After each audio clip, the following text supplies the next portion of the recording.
It's a busy day at the airport, but the traffic flow is going smoothly.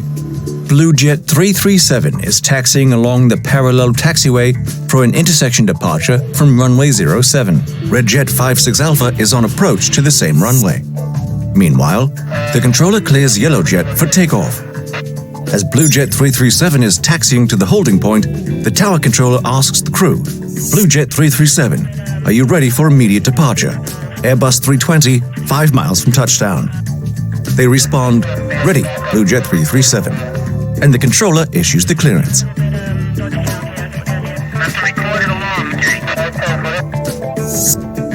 Next, she advises Red Jet 56 Alpha to expect a late landing clearance.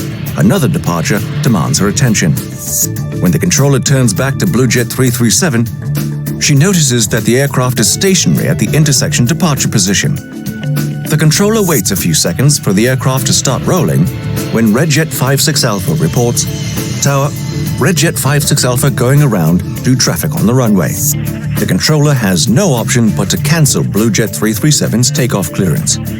What went wrong? To expedite traffic, clearance for immediate takeoff can be issued to an aircraft before it enters the runway. Once accepted by the pilot, the controller will expect the aircraft to taxi onto the runway and take off in one continuous movement. But in this case, the pilot was not able to do so. This made an airborne conflict likely and increased the workload for everyone involved. To avoid these situations, pilots and controllers should remember these key points. Pilots, never request or accept an immediate departure clearance if unsure that you will be able to begin takeoff without stopping. Ensure that the cabin secure report has been received before accepting an immediate departure. If you become aware that additional time on the runway is required for operational reasons, notify the controller as soon as possible. Controllers, use immediate departure clearances only when the aircraft is at the cleared holding point or is approaching it with no traffic in front.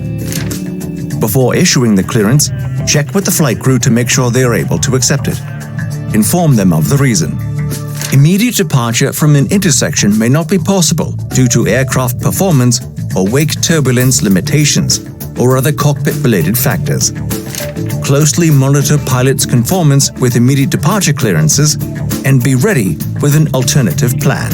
Learn more about immediate departure clearances on Skybray.